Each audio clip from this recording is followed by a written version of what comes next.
with your various distinguished audience. Let me start by saying that federalism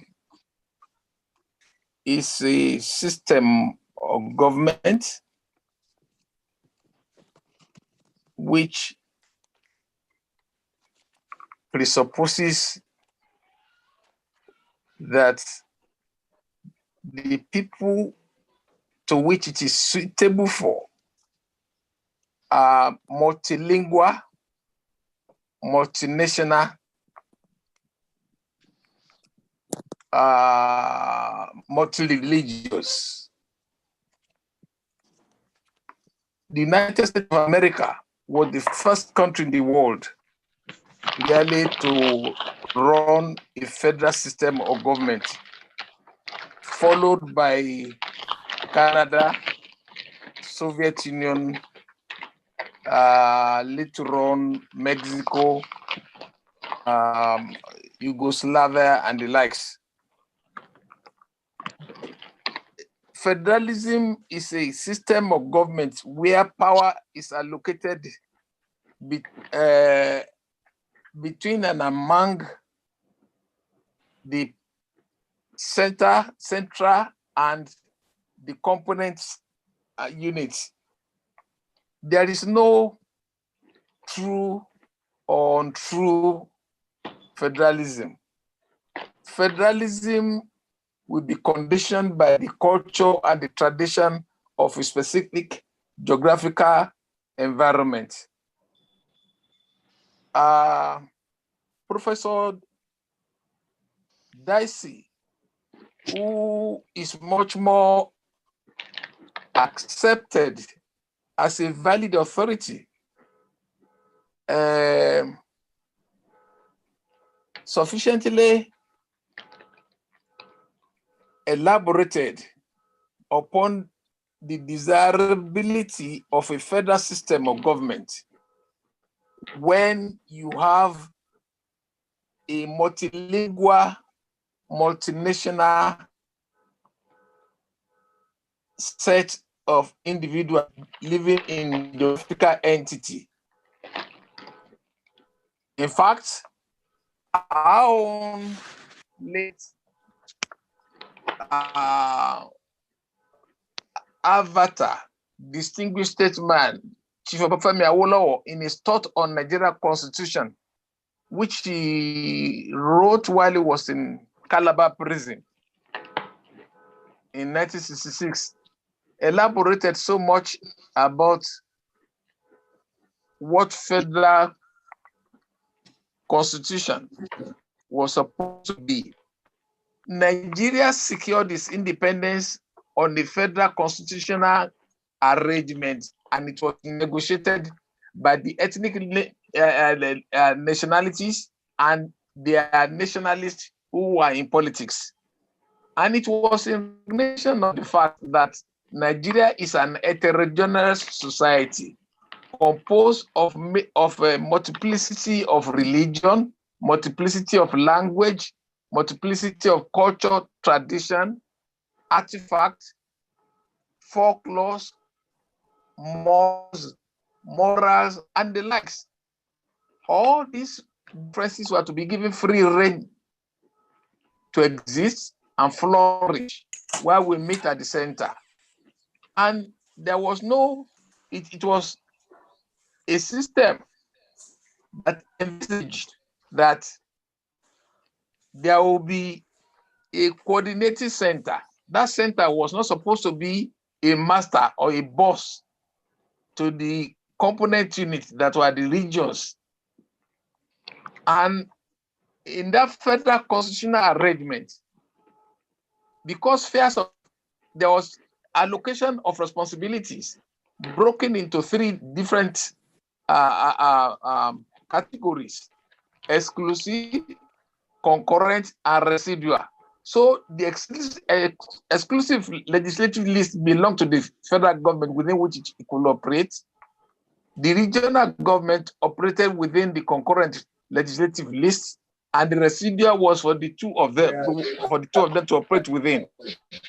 Now, the consequence of that was that there was what was known as fiscal federalism. Fiscal federalism presupposes that when there was a produce from an export produce from your region, and you receive money from such export produce, 50% will be retained by your region, 50% to be sent to the central government, out of which 30% of it will be put into the distribution account, which again will be distributed among the regions. And then the 20% was for the function of the central government. That was what we had in the First Republic. And in that arrangement, that enabled the regions to legitimately and righteously compete amongst themselves. There was heavy rivalry, and we Nigerians could testify. Nigerians who are alive as at that time could testify of the fact that a lot of positive development took place within the various regions as at that time. It was because of that kind of arrangement that Chief Obafemi Awolowo was able to start the free education program in the western region, which was followed later on by both the eastern region, which first of all mocked the establishment of that program in the west, and the northern region to follow suit. It was that the fiscal federalism concept that enabled Chief Awolowo to establish the Western Nigeria television station in 1959, when it was not available in most part of Western Europe. And then he was able to establish first, to score first in so many things. So federalism presupposes that each component unit will be able to develop on its own without being held down by others. But on the 15th of January 1966, politicians in military uniform staged a military insurrection. Another one. And subverted that negotiated federal constitutional governance. The consequence was that by a series of decrees, starting from Decree 1 to Decree 9, they suspended and abrogated the negotiated federal constitutional arrangement upon which Nigeria secured its independence. The question to be asked is this: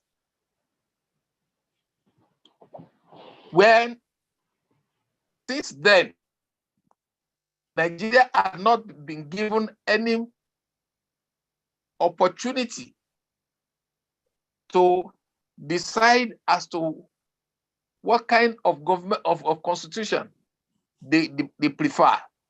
All that we have had from the time of colonialism was that all the constitutional arrangements were presided over, manipulated by the colonial master until they handed over in 1960.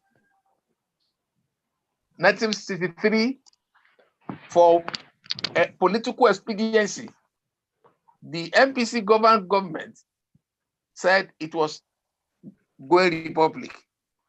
And from that time, it was just 5 years into our own governance as we are civilians when the military struck. Since then, all the so-called constitutional efforts had been dominated, facilitated, and subjugated by the military authority, cultures, and the likes.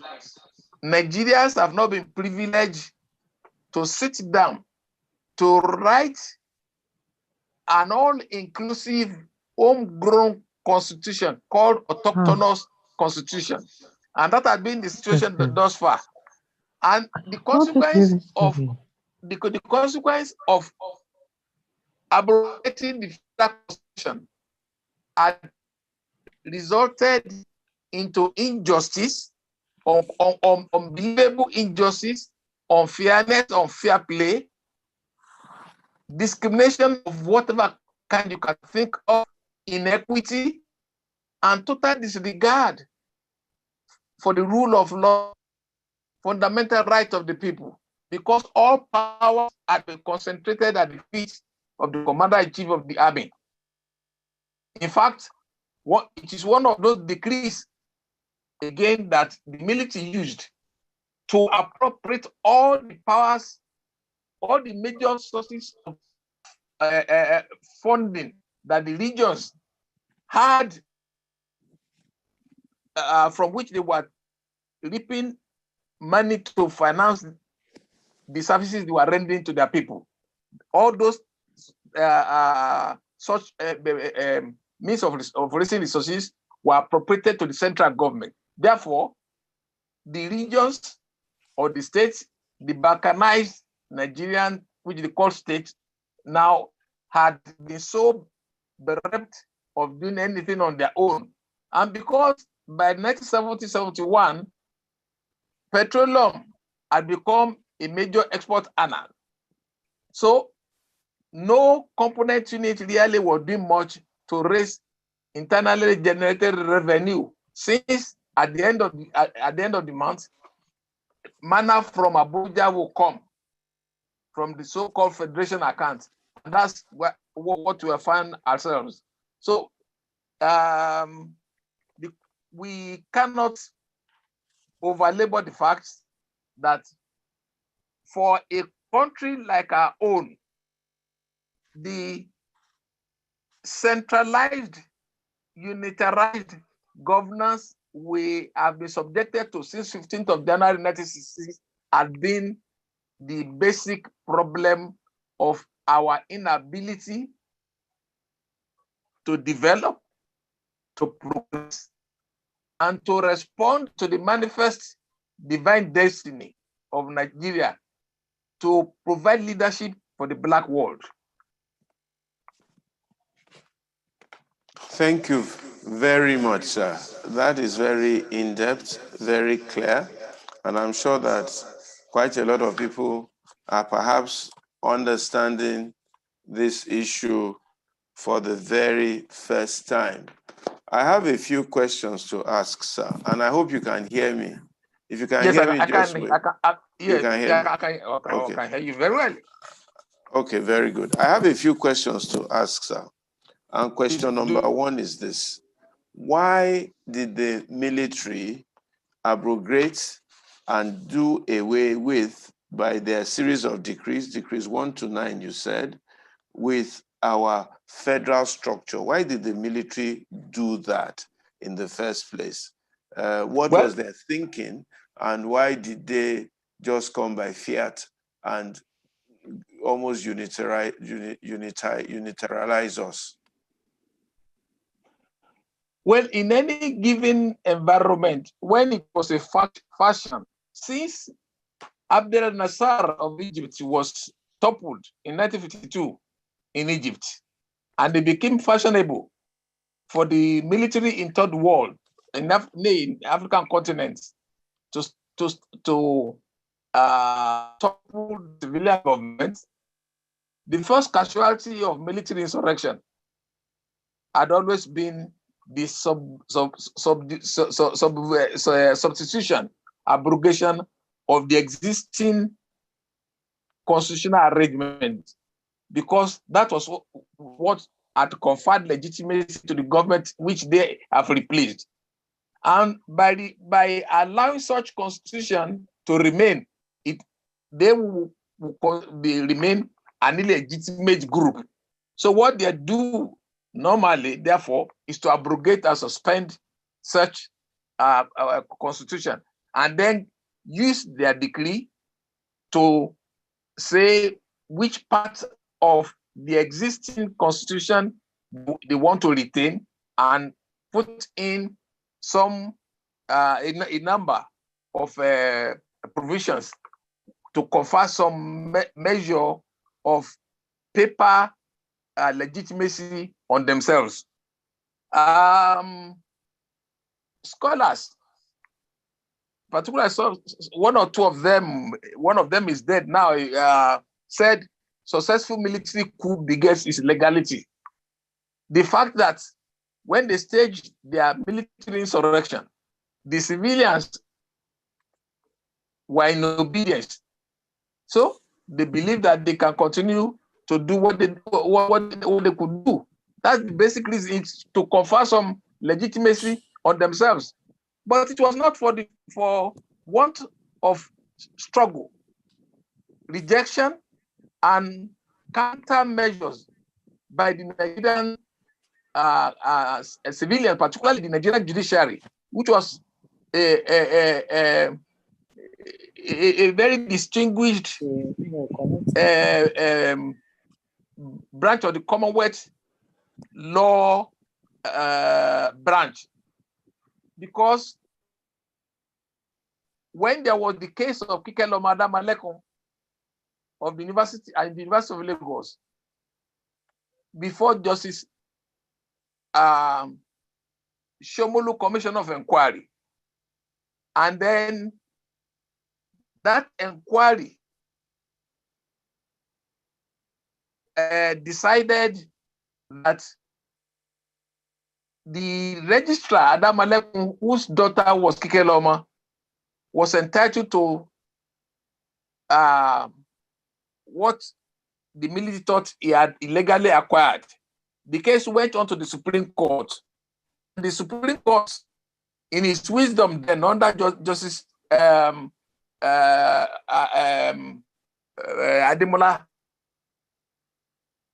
decided that the military, when it was staging its coup on January 15, 1996, said it was a kind of government of emergency, which was going to right the wrong in the society and return to the barracks. So it had no right to subjugate the fundamental right of Nigerian citizens to own property.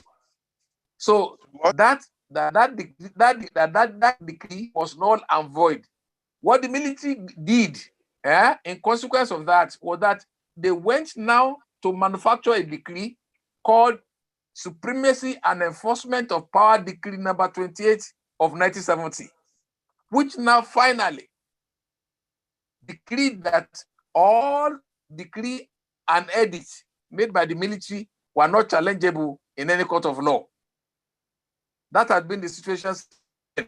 All other decrees that they manufactured since then, we always have after decrees to prevent anybody from challenging their conduct and behavior in the court of law.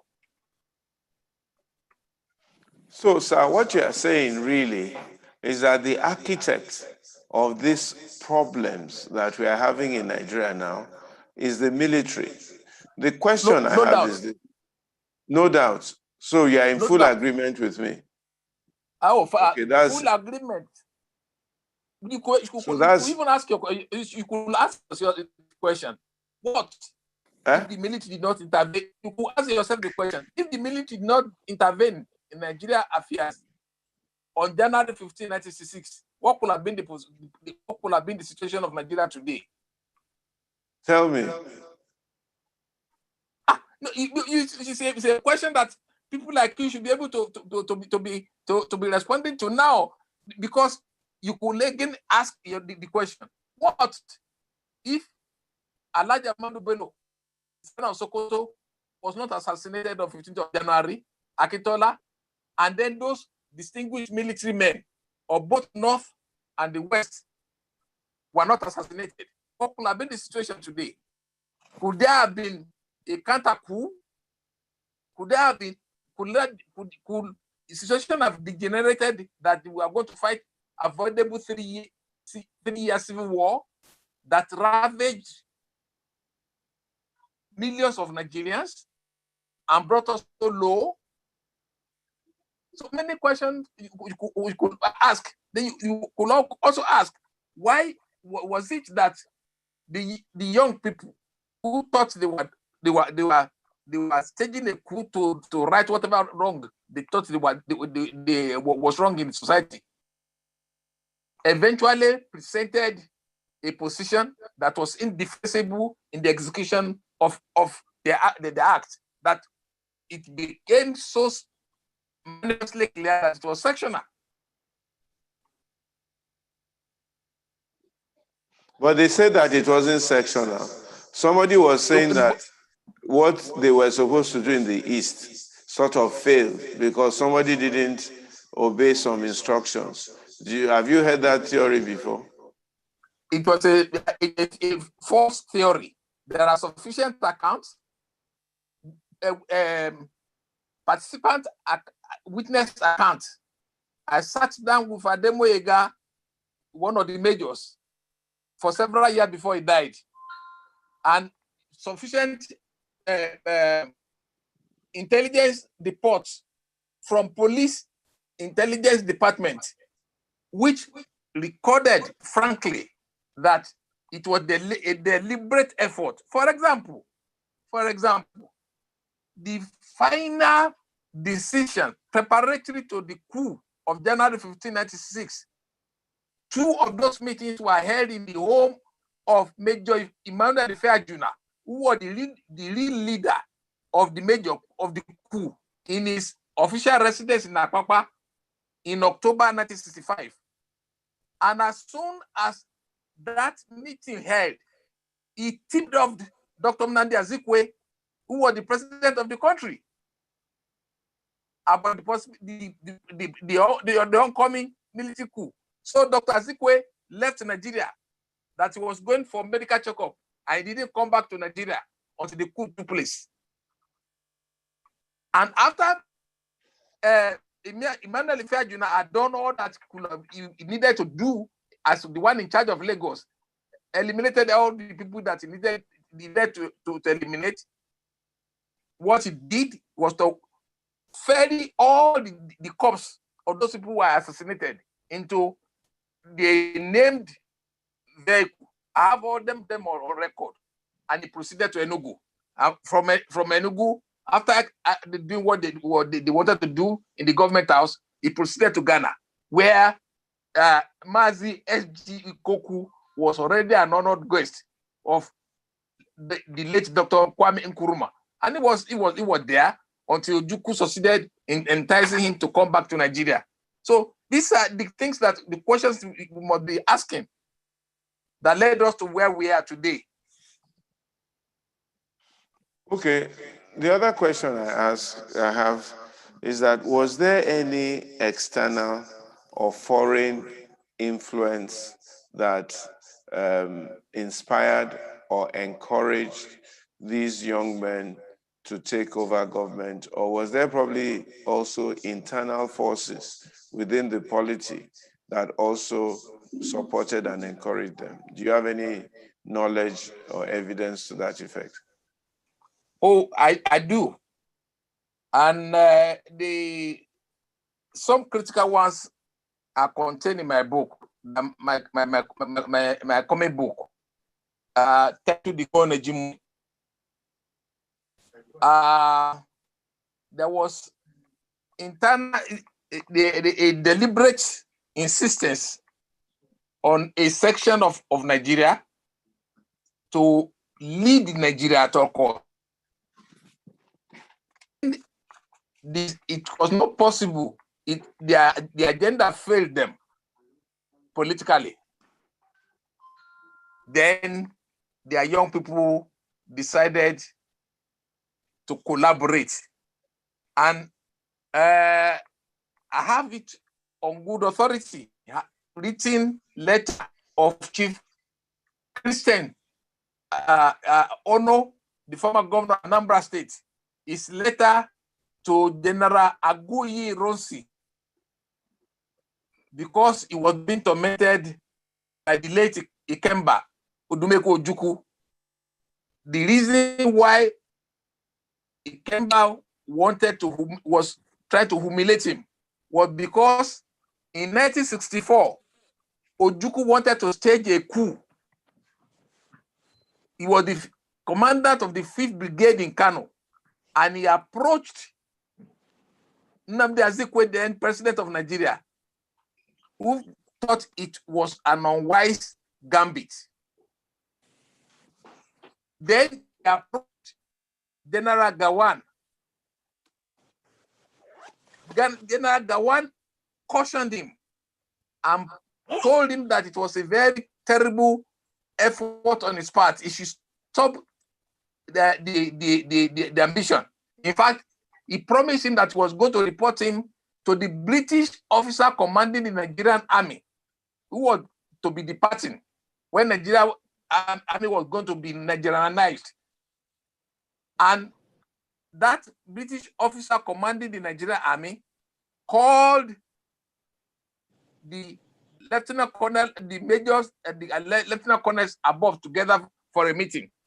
Because Gawan did not name Ojukwu, but he named that one or two officers were preparing to stage a coup. So the officer warned them against such misconduct, that the military tradition, which they learned from the British training school, either in Aldershot and the others, were not in conformity with getting themselves really interested in political offices. So that's the position. Okay, so the summary is that there were some internal, perhaps influences. Any external? No, there was it was the external knew that this coup was going to take place, and they warned the Nigerian government ahead of time, but they did not consider it as sufficiently imminent.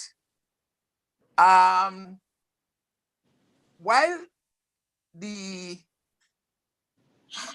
civilian government thought that what they wanted to do, first of all, was to deal with the situation in the Western region, to stop the Operation West and deal decisively with those whom they considered to be in opposition, who were the agitators. The British government told them about the possibility of this, but as will happen in any given situation, before any military coup, those in government and those who are going to stage the coup, they always have some information. It is the inability to appreciate the capacity of each one that usually being the problem. If we touch these people, will it evoke sympathy that should be greater than what we were envisaging? That was the thing. That was the reason why immediately after the coup, even though the civilian government that was toppled, they resorted to asking for British intervention. The British intervention was approved by the government of Great Britain, but they insisted that the remnant of the government, by whoever they appointed as the acting prime minister, must write an official request to that effect. But that letter could not be written because the president of the Senate, who was supposed to swear in the most senior minister, Alhaji Cherima, the Senate president who was supposed to swear in decided to make himself unavailable, and therefore the letter could not be written, and so the British could not assist them. That was why, even when the coup itself took place. The British aircraft that brought in Nigeria, that landed in Lagos, was confiscated and forced to carry officers' wives and their children and their properties to Kano first of all, which was released. In fact, again, it was the British government that prevented the first decision of the Northerners, particularly led by then Colonel Murtala Mohammed and co. and the civilian ministers who insisted that they were going to secede, they wanted to go away. It was the British that intervened and halted.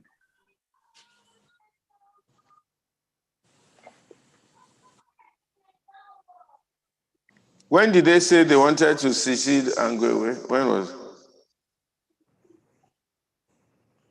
Sorry, sir. Can you hear me, sir? When did the North or the Murtala Mohammed group say they wanted to secede? When was that?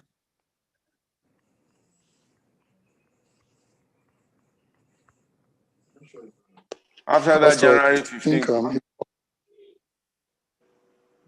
I think it's off the line. Okay. Wow. This is so heavy. That's all I can say.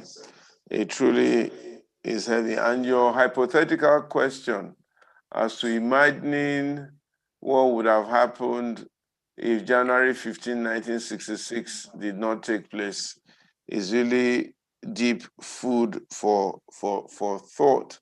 So here we are now, sir. Successive military governments have kept us under this non-federal or semi-unitary position. What do we do at this point? And maybe the question also is, when we had our shot at, are you hearing me, sir? It's muted. It's muted. You are muted, sir. So please unmute yourself.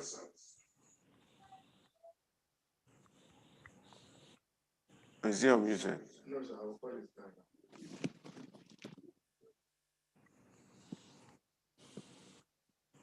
Can you hear me, sir? Wave if you can hear me. Chief Opadokun. Yes. Can you hear me? Baba is muted. Please. You are muted, sir. Unmuting. He's muted. He's showing muted on his system. Check it. His computer is muted. He seems stuck, frozen.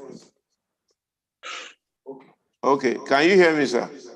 I can hear you. Okay, good. We lost you for a few minutes there. So Sorry. I had said that the situation is very heavy, and then that hypothetical question becomes very, very relevant. Now, the question I have is, in 1979, we had a second shot at civilian regime. Why was it then that the civilians did not return to federalism or have a new constitution made under Shehu Shagari? Similarly, we had a similar possibility in 1999, the third civilian regime. Why have the civilians not returned to the original constitution and original federal state? What do you think is responsible for this? Since the politicians in military uniform staged insurrection against the civilian government and they captured Nigeria, we have been under the imprimatur, under the forced authority of the Nigerian army, and they have not let us go. The fact of the matter admit that they have always been in control. No one will do anything that they did not permit. In fact, their efforts, because we were very much insistent on restoring Nigeria to democracy, and reneged, particularly in 1973-74. That was what led to his overthrow. What Murtala did by staging a coup against him that was in support of the popular opinion. But the truth of the matter was that the military will always insist upon turning its own back. They always wanted to hand over power to their own kind of people, their political associates, military surrogates, military sympathizers, military loyalists, military acolytes. When General Murtala was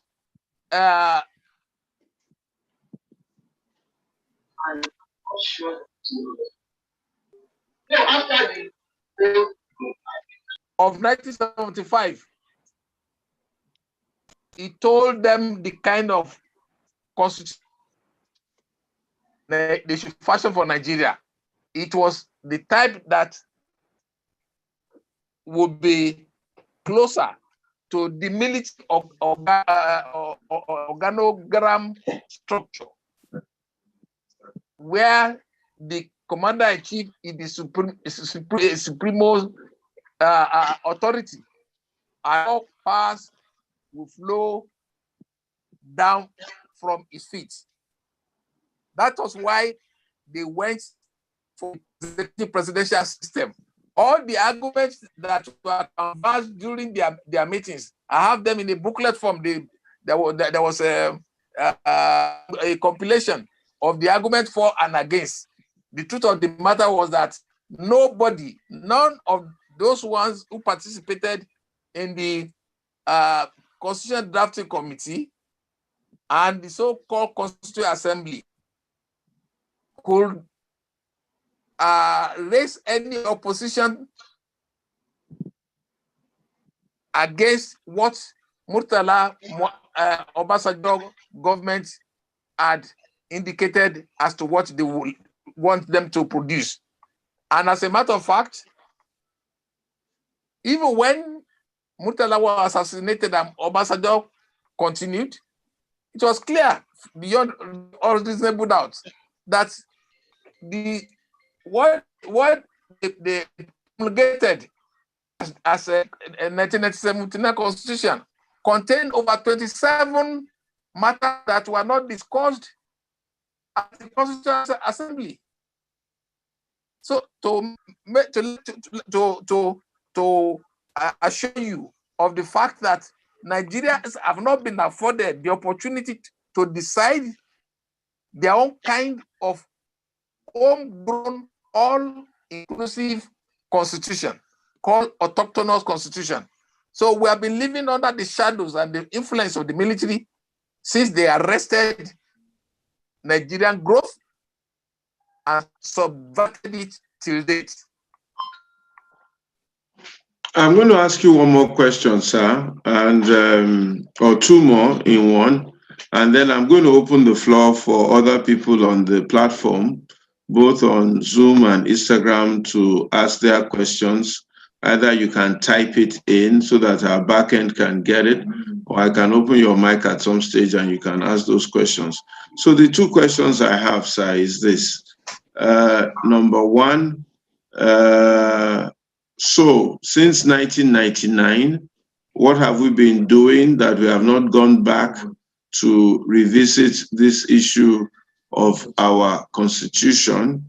And now that we're in 2023 or 2020, what do we need to do? to ensure we have a true federal state, and then what would be the benefits of having this federal state, and also what is your own thoughts as to what we can do to get back into a real federated unit? I don't know if I've asked more than 2 questions. There are about 4 there, but they're all tying one. Well, I have no quarrel with the number of questions that you may throw at me. I'm at your disposal. First,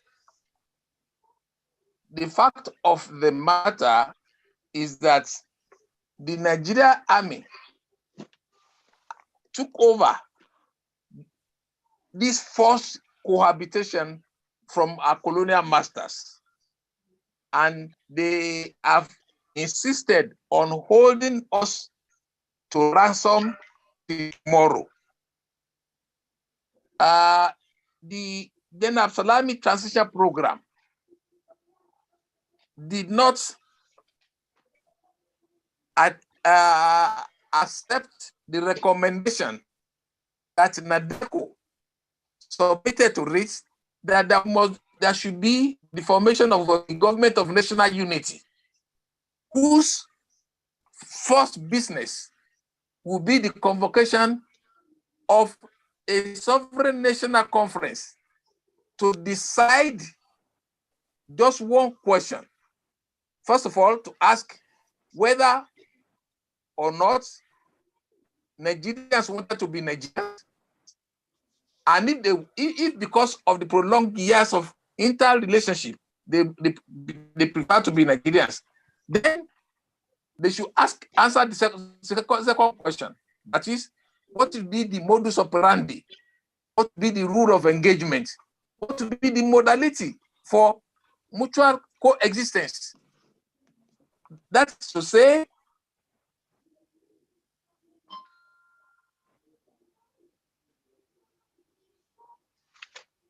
I've lost him. Can we hear him?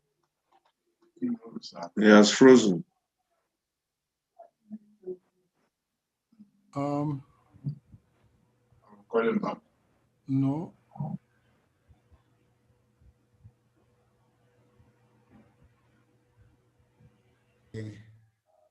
Not there now. It's frozen. Ladies and gentlemen, just give us a few minutes.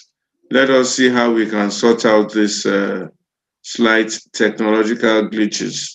I think Mr. Opadokun is really giving us an in-depth analysis of the background to a lot of the issues that is causing us so much pain in Nigeria at this point in time. And it's almost, I wish we could rewind the clock and start in time and see what that would have helped us to do. But this is what it is. This is here we are now. And what I really would like to get out of him in the few minutes we have left is what he thinks the Nigerians as a people should be gunning for and insisting on with the present government that we have, so that we can present a common front that will help to solve these problems and hopefully ease our pain, including the NSAS pain that we're having. I want to encourage all those young people out there that it's okay. Well, it's not so okay, but God is in full control, and they remain comforted. They run a good, as it were, a good program. But what has happened, and therefore this is the time to calm down, to relax, to take it easy, to rethink, and to look for a more constructive way by which we can now engage government, give government the requests that we want or that they want, and how they want things doing. And I'd like to appeal to government on its own side to please listen to the young people, hear them out properly. Let's sit across the table with them. I'm sure that by now they'll be able to choose a few among themselves to sit across this table and to present what they want. Not only them, other people groups in Nigeria should feel emboldened and able to also present to our government that we put in there, who should be listening to us, exactly what we want. And we can all work together, even as a partnership. I'm sure, and I can assure the government, that I don't think that as anybody plotting to stage a mutiny or overthrow any government. There's nothing to really be afraid of. It's just a conversation between father and child, the boss and the people who are being led to how things should be. And I do sincerely believe that people should be free in a democracy to express what they think in a civilized and mature manner without any kind of aggression or any kind of barbarism. And it's a big regret that somehow or the other there was a bit of destruction of property, death, loss of lives in what could easily have been a simple conversation going forward. It's a big regret. And I do console with the families that lost precious loved ones and ask that the good Lord will comfort them. And of course, those who also lost all manners of chattel and property, businesses almost collapsed, that God will strengthen them. And I pray that the government also will reach out a strong hand of comfort towards all these people. I'm glad that Governor Sanwo-Olu has met with some of the people at ShopRite. I think that's a move in the right direction. And I think all other governors and governments should do the same in Nigeria, with the federal government capping it all, so that we can all heal and cleanse ourselves and find a positive way of moving forward. And just to encourage the the youth that it's okay. You tried. Let's get up. Let's see how to engage government and how to move forward and create a really, really outstanding Nigeria, which is possible. I don't know if I should call you Chief or Mr. Eh? He doesn't want you. Okay, Mr. Okay, simply Mr. like Guardian used to do in those early days. Simply Mr. They tried and tried, but they couldn't get away with it because Nigerians like titles. Anyway, sir, you were answering our questions before you got frozen.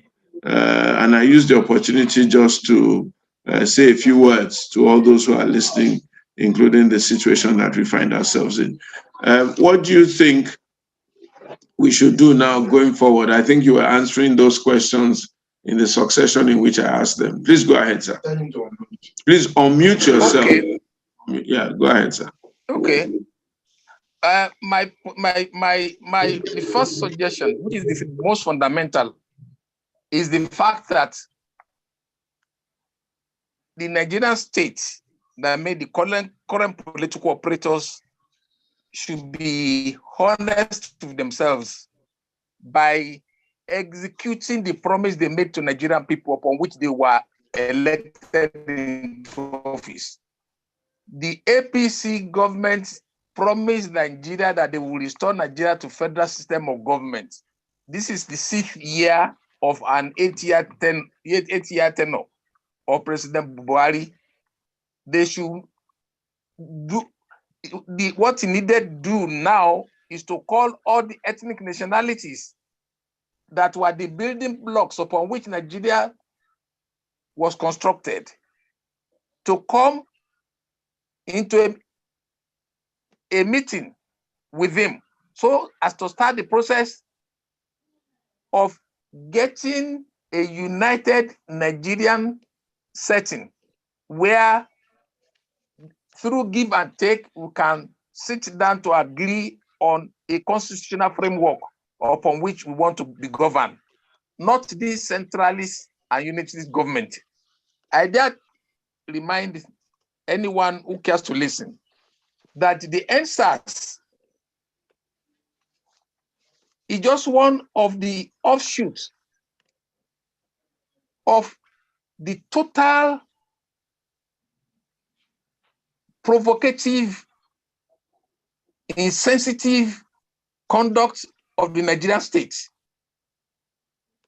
So most citizens, except the section of people who have constituted themselves as the owners of the country, while the others are onlookers.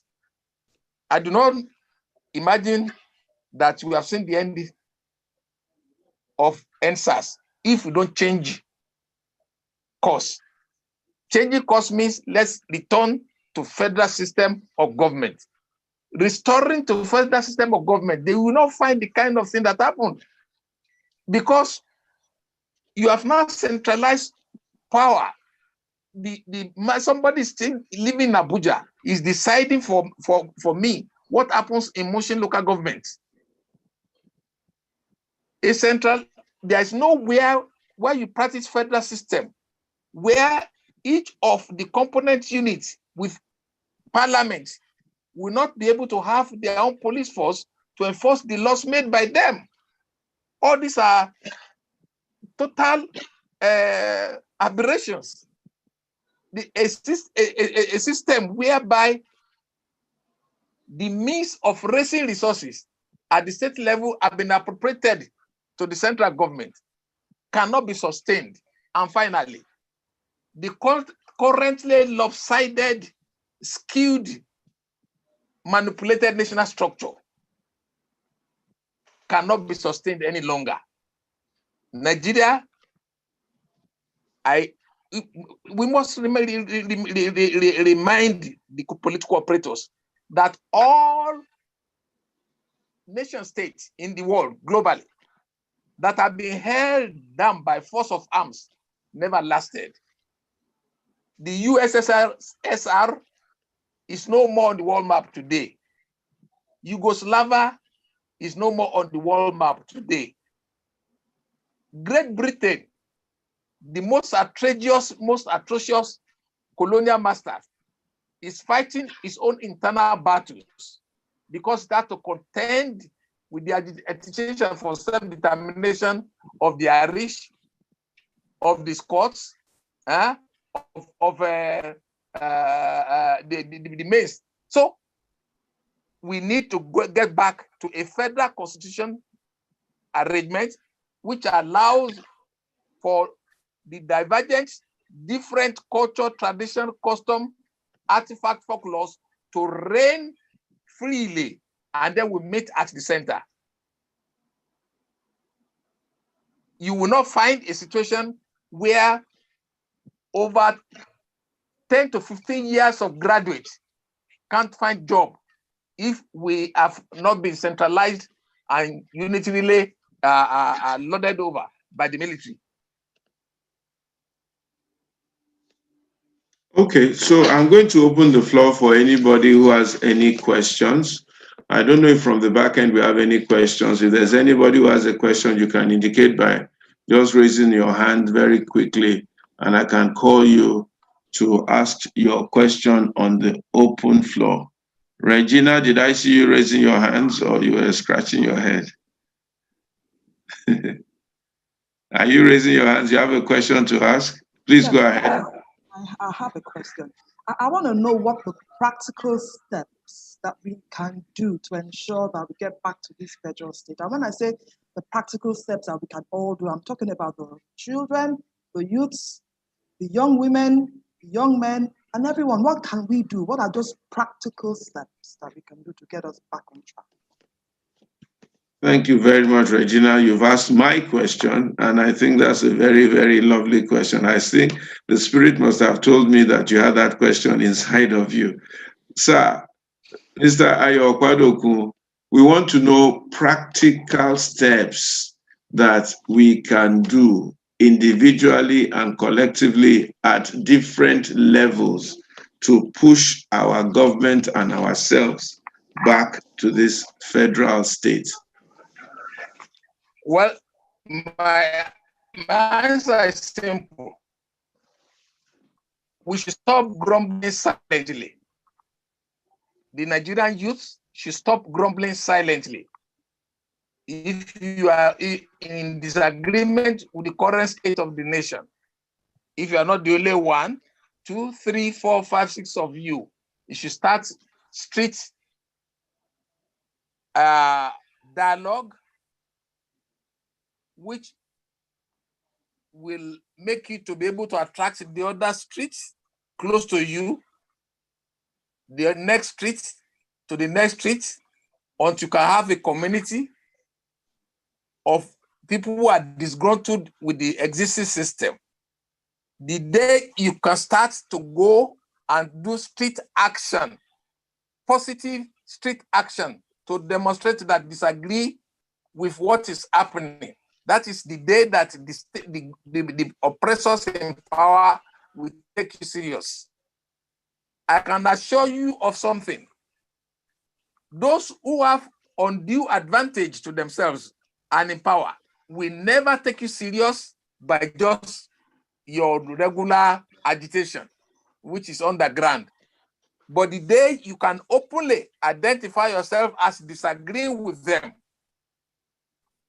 and they will not take it lightly, they are most likely going to use the coercive instrument of government, which was possessed with your money, to unleash terror on you.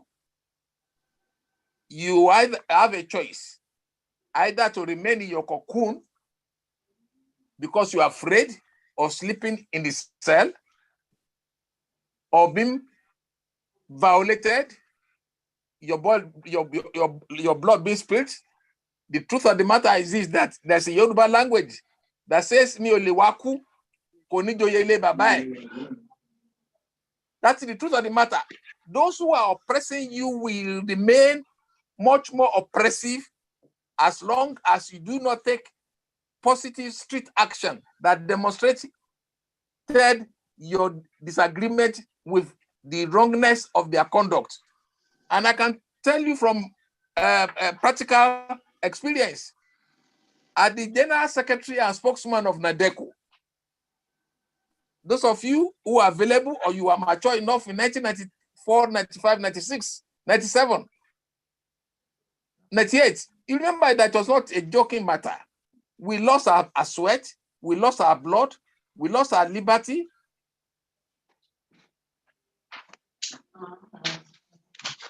And some people were martyred. But because of that, we were able to force the military back to the barracks, because the world community could not sit down idly watching them. After that, as at that time, there was no social media. Now that there is social media, no government anywhere in the world can do any of the violations that they executed on us for 1 or 2 weeks before such a government will fall. That is the truth of the matter. They have to find a way of accommodating and resolving the national crisis that you have.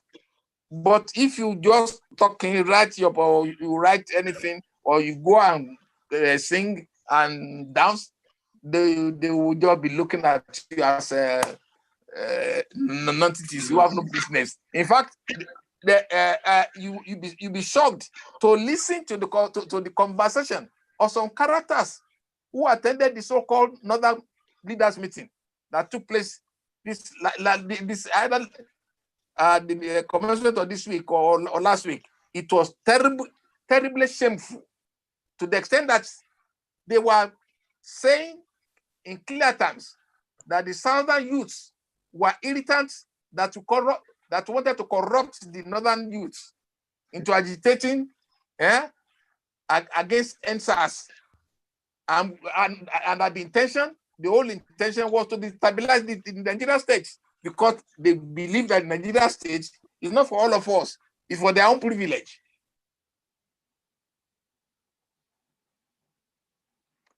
Okay, that's a good question. Thank you very much, sir.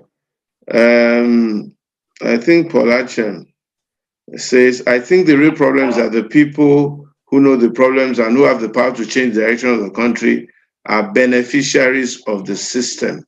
And that is why the recommendations of the Constitutional Conference have not been implemented. It's interesting, sir, that some of the people who fought in the trenches for NADECO seem to have acquired power, or they're now in power, and they're not championing or pushing further the tenets and the principles on which NADECO fought for taking the nation out of the grip of the military. What do you think? Do you think this is a right assessment, or what do you think about it? To some extent, yes. But the number of such people remain insignificant. Because as at the time that General Absalami transition was taking place, the greatest majority of those who took significant part, who played significant role in the NADECO campaign, were in no position to contest for any election. In fact, there was, for almost 2 months plus, there was terrific discussion as to whether or not we should participate in the transition program, because what some of us wanted was that there must be the convocation of a sovereign national conference to resolve the national question, first of all, before any transition. But those of them who thought that we should hold a space and use that space now to continue the agitation in an eventually won. The truth of the matter is that it is not only in Nigeria where such things happen. What you must not do is to say, because of such characters, you now fold your arms. They have done their own and they have messed up themselves. Some of them have soiled their hands to the extent that they are pariahs now. Some of them really are hiding. Those of them who are not hiding, they know that they are like irritants to the people, and their own day of reckoning will soon come. That's the truth of the matter. Thank you very much. John Kuti, I think from the UK, is asking, how do you make a leadership either unaware or unwilling to change, implement a process? I think that question sort of has been answered by this street-to-street thing, agitation that you are canvassing for. Also, Olumide Joshe asked a similar question. I think everybody's asking exactly the same question. What Jide Asuma is asking, does Mr. Opadokun consider the last Constitutional Conference report as a document to start the journey by this government instead of assembling new people? That's what Jide Asuma is asking. My response to that is that the composition of that assembly itself, that to say the Jonathan Conference, was sufficiently compromised and unacceptable. There were some few things that were good, positive in the outcome of that body. But you must also remember that there was Babangida's Constitutional Conference, there was Abacha's Constitutional Conference, there was Obasanjo's Constitutional Conference before Jonathan conferences. Those are not the real thing. Nigerians of all walks of life under PRONACO met here in Lagos for almost 3 years to produce a document that really could, with some amendments, really could satisfy the Nigerian desire for an homegrown constitution. I'm not asking that the government should go and assemble another set of people. The PRONACO document is there. Then the Independence Constitution, those two documents should be the real framework for any discussion. You cannot, if you like, you can bring some of these conferences organized by the military rulers and their collaborators. All of them did not have any intention. The intention for the constitution of those conferences was specifically, first of all, that of Babangida was for him to transmit to a civilian presidency. He wanted to succeed himself. Number two, the one of Abacha, it was the same thing. And when the thing broke, and he found that the thing could not be done, he broke apart. Look at again what Jonathan did. The kind of characters he packaged into that place. It was clear from day one that they will not be able to attend to the basic issues of the day. For example, look, the current National Assembly, they are said they are rewriting Nigerian Constitution. It's a waste of money, waste of resources, which they have not been doing since year 2000.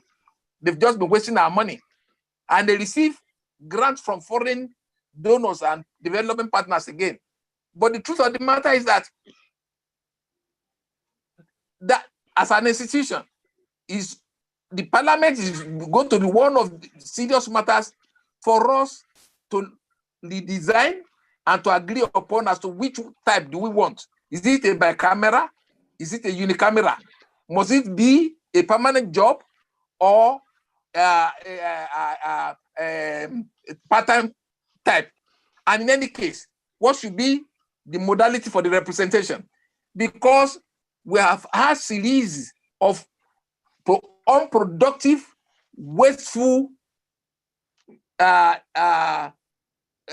census figures, which are proven to be totally against all demographic variables, which explains that the closer you are to the desert,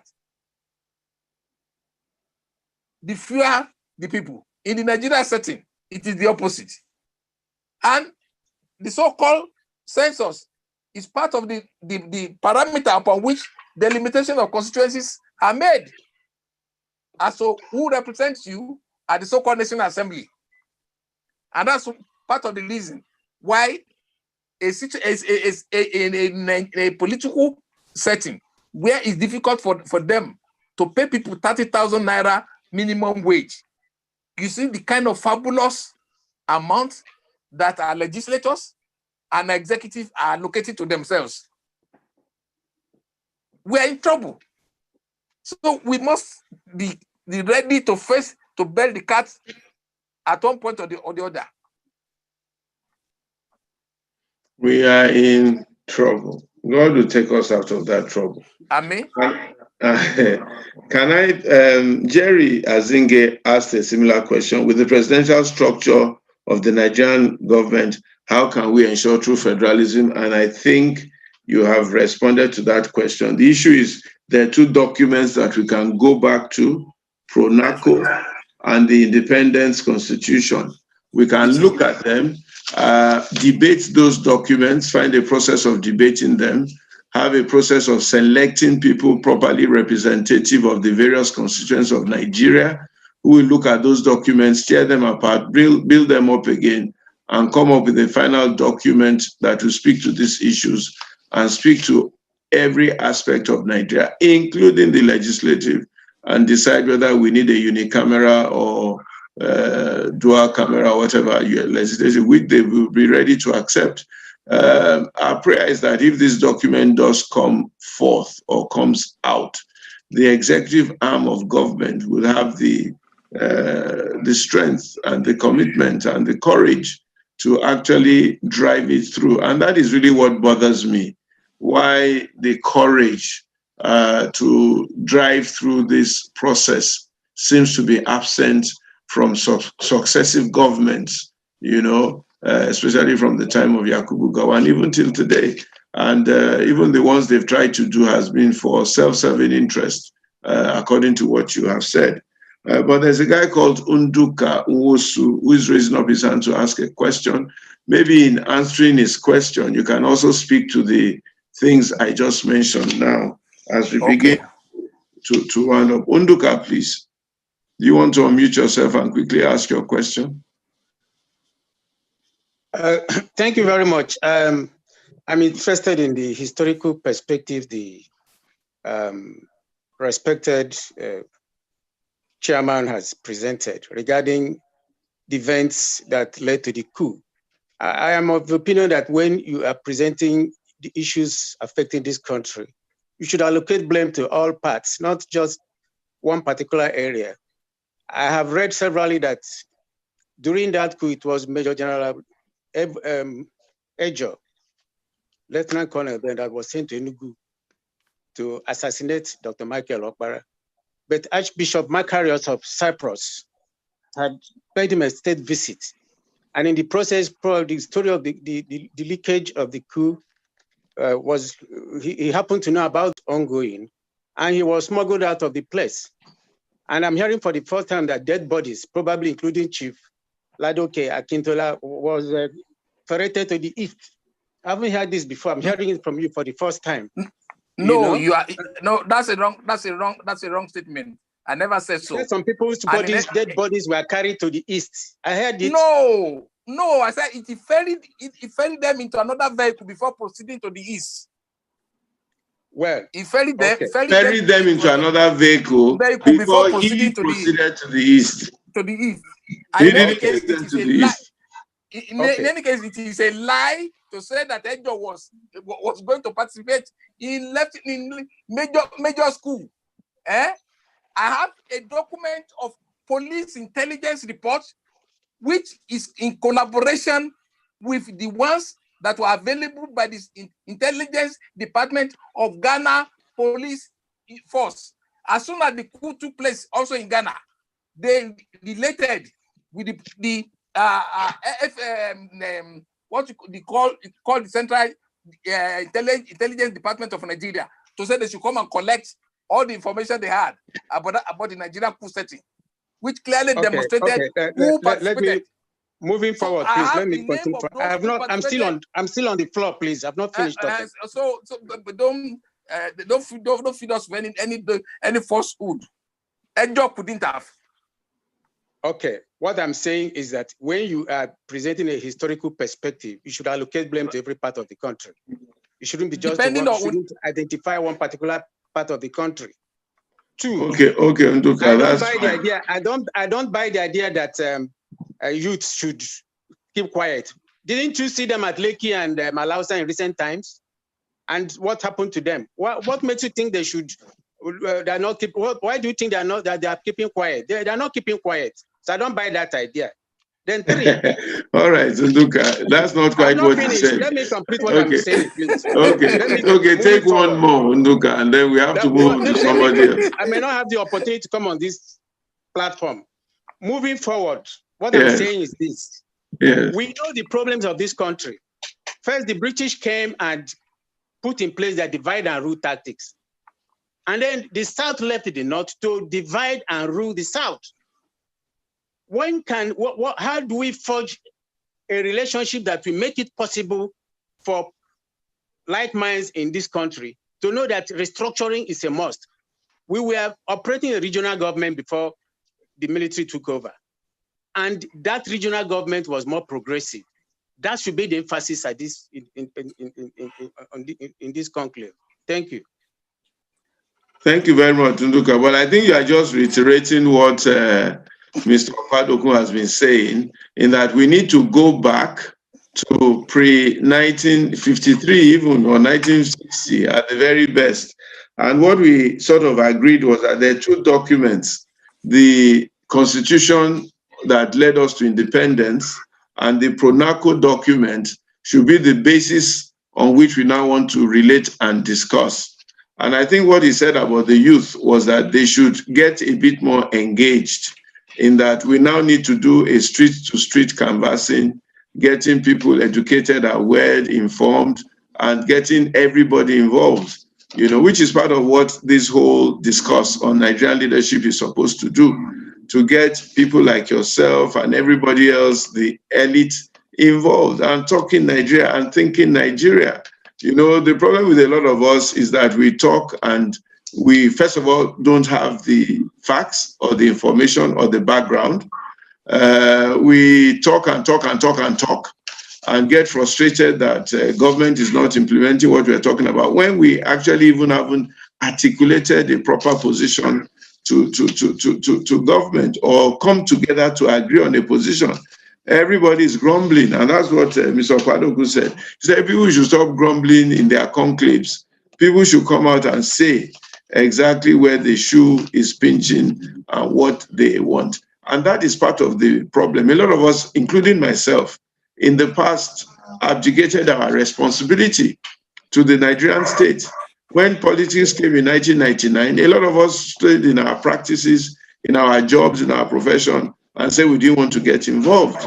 And this is where we are now. We didn't get involved, and now we are shut out of the door. So we all need to get involved. At the very least, go and get your voter's card and vote in a certain direction. And at the very least, run for office or get involved in some political party or the other, or at the very start to say what you really want to make Nigeria progress.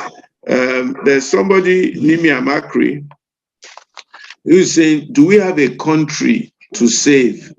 There seems to be an emerging draconian approach to governance, and so on and so on. I will stop that question there because I don't want to get into this thing. And then Ruben Nkado, by the way, is a military general, retired, and therefore maybe he's also speaking from that perspective. The youth came out lately and they were brutalized. Is the advice for them to continue on the same track? Because one worries if a different result will be achieved.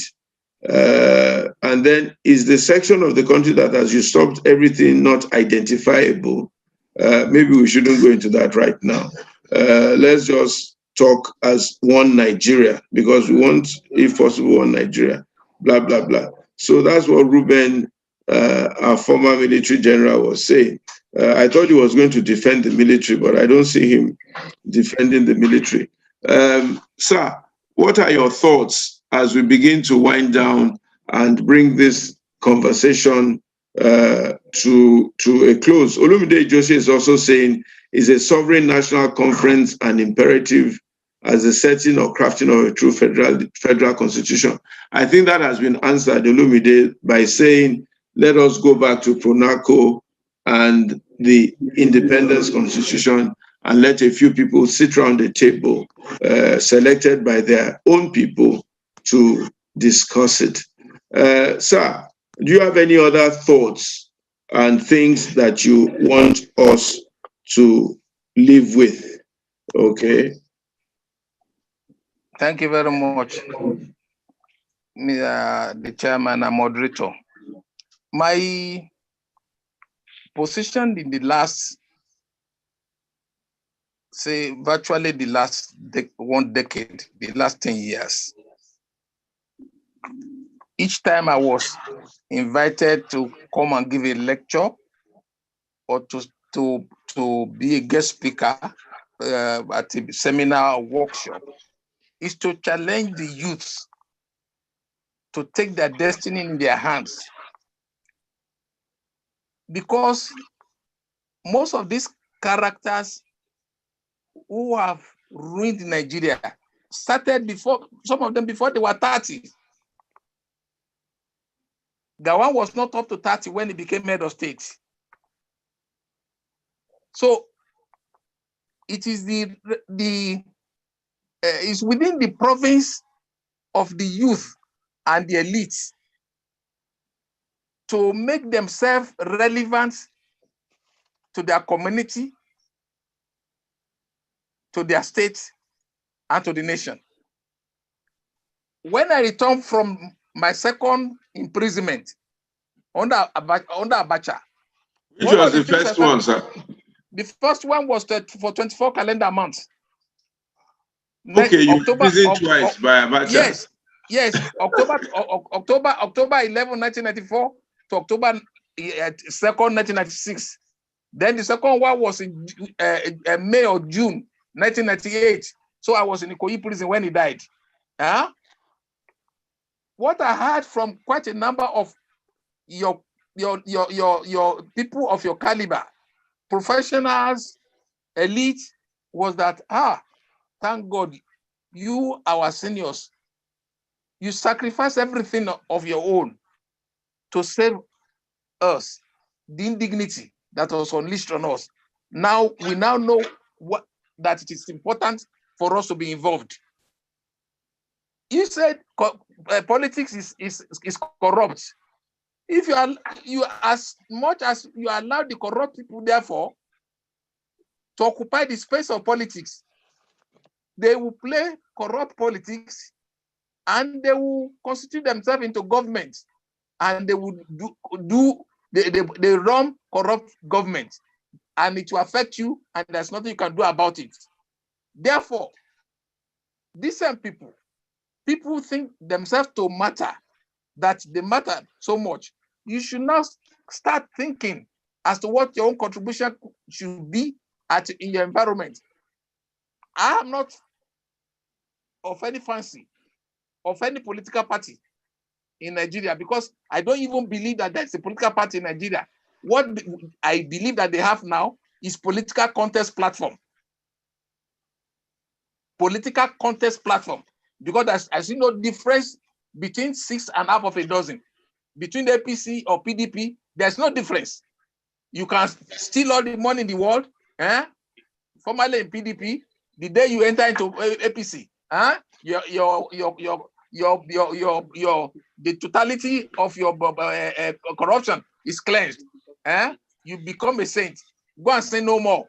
The truth of the matter is that this thing is greater than partisan politics. What is the soul of our country that we should be ready to sacrifice for at given moment in the life of any country that has developed or is developing appropriately. Some people have been willing to sacrifice for it.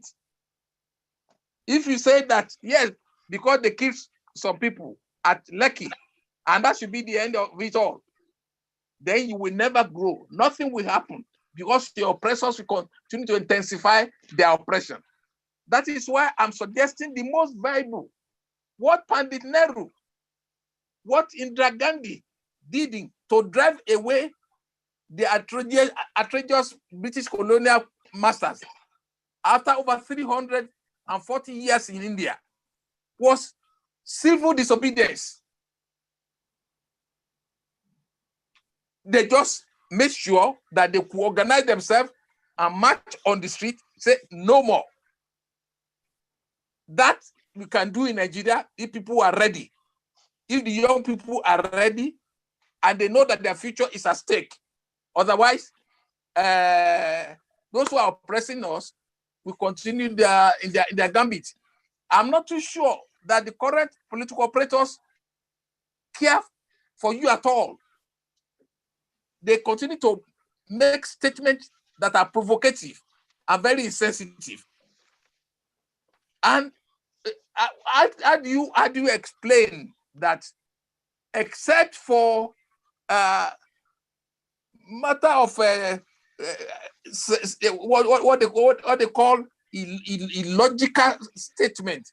How do we explain that a country that had produced crude oil, at least for 20 years, we have sold crude oil averagely every day, 2 million barrels at an average price of $100 per barrel, at least for 20 years, out of over our 60-year post-independence? How can you say where is the totality, the evidence of such money that has been appropriated by our government? The fact of the matter is that we are a disappointment to the Black world. We have not responded to the manifest destiny of Nigeria to provide leadership for the Black race. We cannot do so under the current system. This system is intolerable, is unacceptable, it cannot be sustained. A situation where some people have constituted themselves as the owners of the country, while the others are onlookers. That's what I'm asking you to start challenging. Organize yourself because you disagree with what they are doing. Get to the other street, become a community. Then you can start now making your agitation very civil, very civil. Don't disturb anybody. It is, if you don't know, let me reveal this to you. It's in the habit of the Nigerian state. Each time we push them to the wall, and we are agitating. They can organize so-called thugs and the likes to come and infiltrate your rank. You must provide for against that for next time.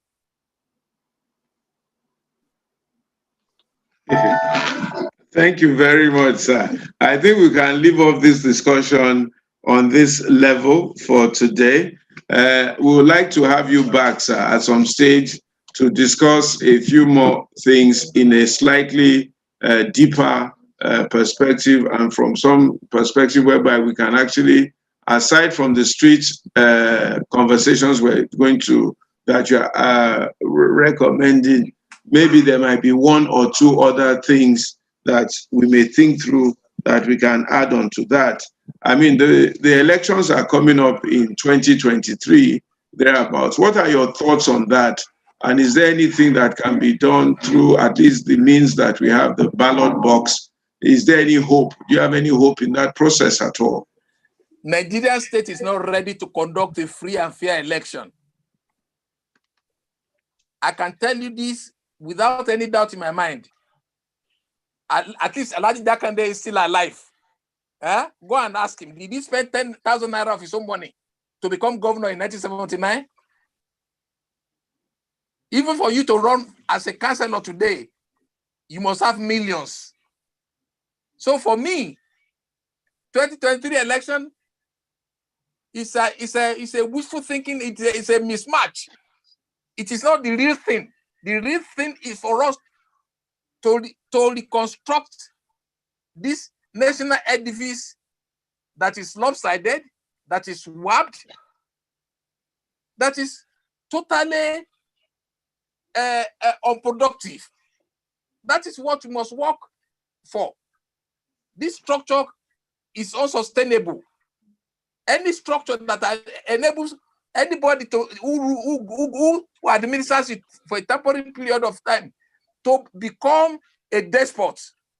Look at what has happened to Nigeria in the last 6 years of General Buhari's government.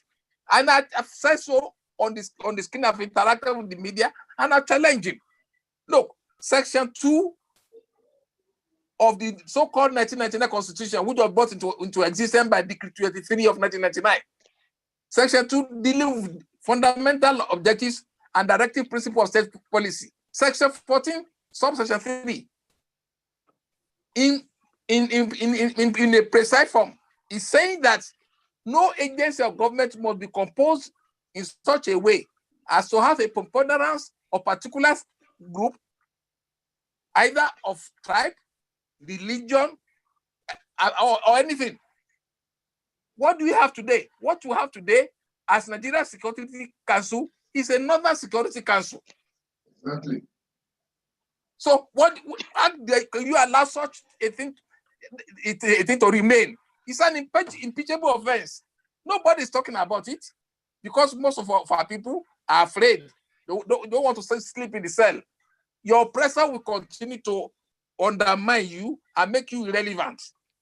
You must be ready to do the first thing first. The idea of some people saying they want to go on, they want to organize rally for Igbo presidency.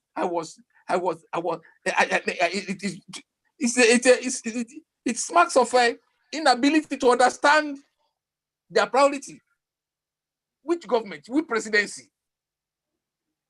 Under this atmosphere, the system is unacceptable. It is unsustainable, and it must not be allowed to endure. We must change it. All of us must collaborate together. And it is until when you, who are making money, who are the elites, who are busy with your contract and with your all of other things, and appreciate that you cannot make progress. That's why Nigeria has not contributed anything to the woman community.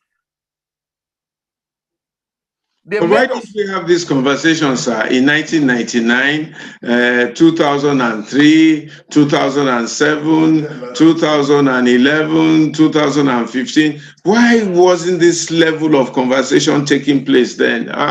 Obasanjo came and went. What happened? I told you that at the level of NADECO, it took us 2 months to discuss, to argue, debate, both NADECO abroad and NADECO at home.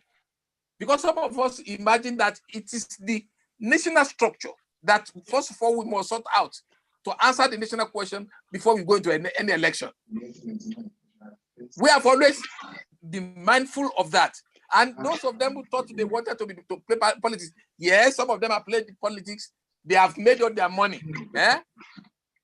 But the truth of the matter is that the greatest majority of our people are wallowing in abject poverty. Some people are dying because they cannot pay 5,000 naira medical fee. So what kind of politics are you playing? And some people are imagining themselves to be your Lord and Master. It is what they want that must happen. We will come back and we will bring you back, sir, to discuss a few more of these things. Next week, we're going to be having a conversation, and we want as many people to come and actually let us discuss this issue of federalism and what they would really want for Nigeria. True federalism or federalism, the way out for Nigeria. So anybody who would like to speak from any section of Nigeria, please come on the platform. You may wish to call my technical group headed by my PA and Chief of Staff, Mr. Olu Victor, my PA, Mr. Olu Victor, 0703 187 1514.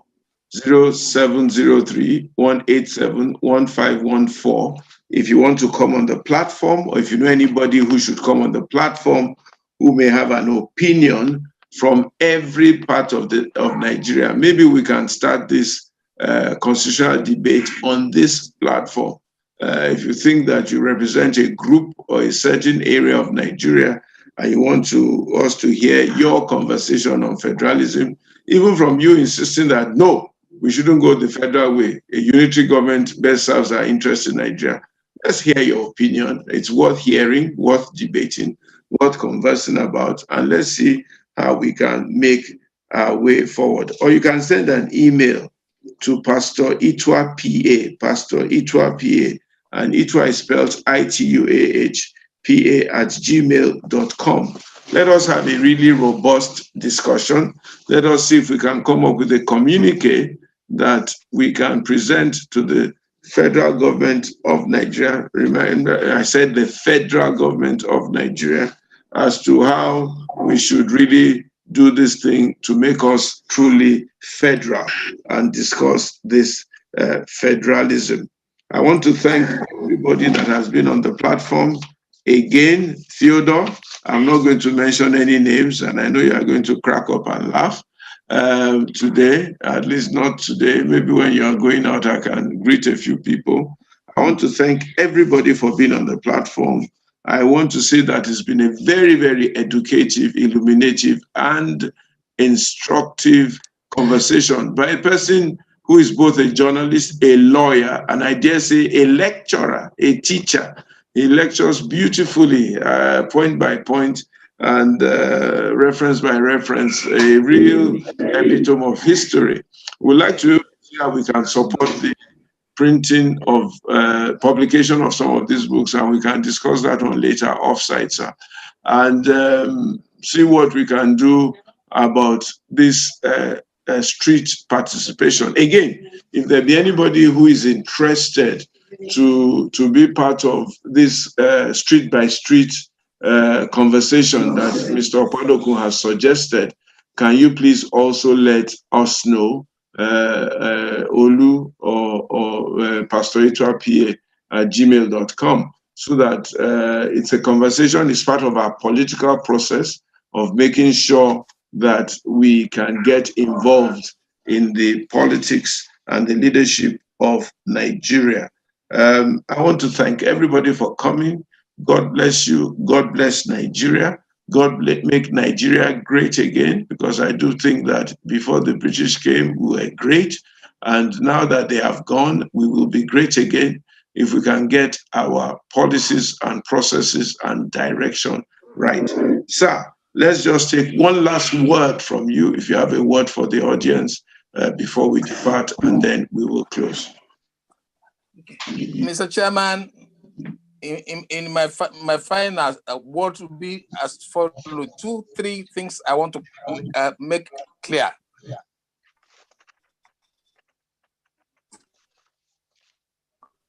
Constitution, the nation has what type of constitution any country would adopt is based on necessity, and it is clear from all empirical results that wherever there is a unilingual and uninational people, the most suitable constitution for them is a unitary government, constitution. But where there is a bilingual, multilingual, multinational people, the suitable constitution for them is federal constitution.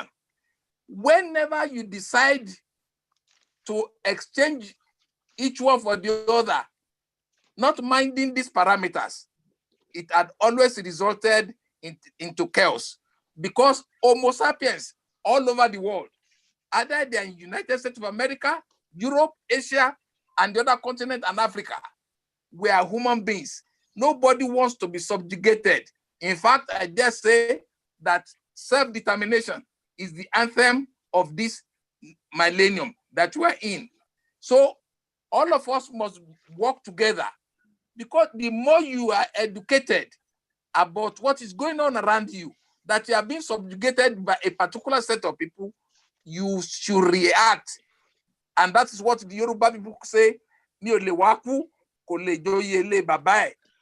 I assure you that the many part of my life, God been so glorious, been kind to me, because I don't believe that I should have remained alive, if not by the grace of God, for all that the military had done against me. But for the remaining part of my life, wherever the call comes for one to enlighten and speak truth to power, and to tell the young people what needed to be done, I will not shy from playing my role and my part in it. Thank you very much. Thank you very much, sir. I think we're really grateful to you, and you deserve a real round of applause for all that you've been through. I can still feel a bit of the pain of what the military did to you, and the risk of your life, your well-being, and your family's well-being for the sake of this country. I just want to leave with a few quotes. The Declaration of Independence for America, 1776. We hold this truth to be self-evident, that all men are created equal. That is what you said, that they are endowed by their creator with certain unalienable rights. Among these are life, liberty, and the pursuit of happiness. That is the Declaration of Independence in 1776 in America, that's going through their own elections now. Although now they be wanting to rig elections like us, but let's... Well, it's being resisted, and it has failed already. As well, they seem to be going back when we're trying to go forward. So we need to be careful. Those who no, I can assure you that what brought him into office was the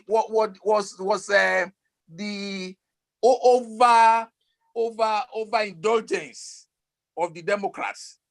Yes. They were offending God and offending humanity by their overreaching nature on human rights. On human rights, yes. How do you come to a situation where you are not celebrating homosexuals, lesbianism, transgender, and the likes? Those are the things that God wanted to stop. And I think that he has served his purpose. He had done too much havoc to the citadel of democracy. So I know that the Democrats must have learned some lesson out of it, because he ridiculed that country.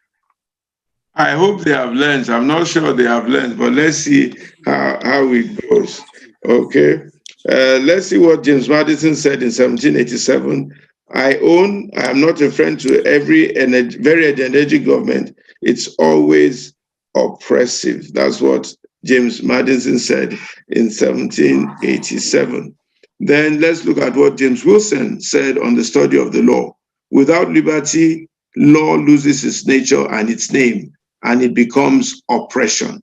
Without liberty, law loses its law and its nature and its name, and it becomes oppression. Without law, liberty also loses its nature and its name, and it becomes licentiousness. I think this is what the Democrats were trying to do in America, and almost became licentious and brought our gentleman into power. Of, I believe that with yes. these few quotes, I can leave us on this platform for now. And then James Oti says, one of the most essential branches of English liberty is the freedom of one's house. A man's house is his castle. Ladies and gentlemen, Yes. thank you very much. Mr. Opadokun, thank you very much. The Lord bless God you. bless you. The Lord continue to make you a blessing to this generation and beyond. The Lord bless every Nigerian in Jesus' name. The Lord speak to our leaders, give them wisdom and understanding to truly nation aright, and give them the capacity to lead us to the promised land. And the Lord help us to put Nigeria on the right footing that it should be, and where every man has a space and every man can say his piece. In Jesus' name we have prayed. Nigeria will be great again. Amen. Thank you all very much. Amen. Thank you. Thank God bless you. God bless you. God bless you. God bless you. Thank God you. bless you. God bless Kate you. Boye, I see you. God bless you. Thank you for being here. God bless you. Next time we'll get you to speak, Kate. Okay, don't be shy. All right.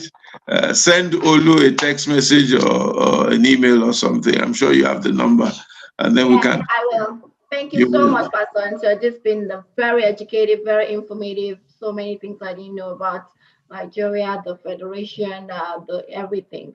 So I learned so much today. Thank you, everyone, for having me. And yes, whatever you want me to speak on, I'll be willing to learn. And hopefully, you guys can learn a little from me too. I am pleased to be here without saying much. Thank you. Okay. Do you have Olu's number? 080703 187 1. Please take it down so that you can get in touch with him and we can pull you up. 187, yeah. 080703 187 1514. 1514. Yes, thank you. 0703 187 1514. Yeah, and it's plus 234 703 plus 234 703 187 1514. I got it. Thank you so much.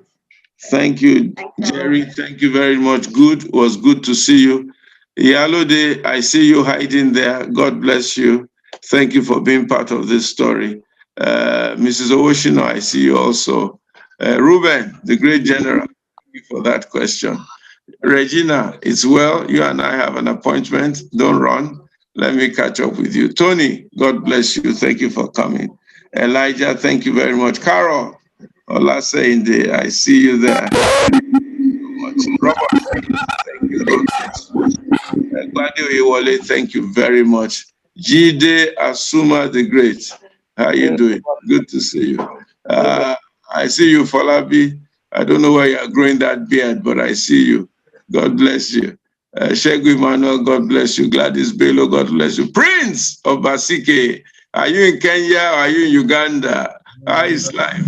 Good to see you. Thank you so much. Chike Owens, thank you so much for being on the platform. Auntie Ronke Fetuga, thank you. Samson Omoli, thank you. Tunde Adelako, you are looking very presidential in that suit. Thank you very, very much. Adenike Nadi, thank you. Dagogo Jaja, thank you very much. Ronke Kamga, thank you. Please accept my deep condolences. I got your message. May the Lord comfort you and be with you. Omolara, thank you very much. Shola Adedeji, long time. My great Mary Heart. Yomi Akinjide, good to see you. How is life? Oh, Owele, thank you so much, sir, for being on the platform. I'm grateful. Happy birthday again in arrears. Bola Folari Williams, it will be nice to catch up with you. Remy Odulami, thank you. Rita, thank you. Loretta Langley, thank you. Temitope Ayedun, thank you very much. Oluogunfora, God bless you. Mr. Yala, thank you so much. Owele, can we have you on one of these days? Maybe I will text you to share some of the history of Nigeria with us.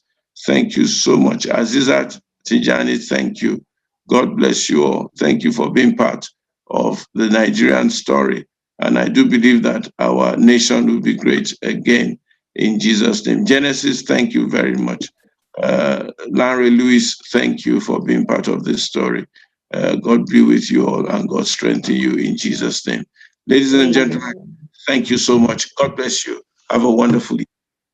Thank you. Good afternoon.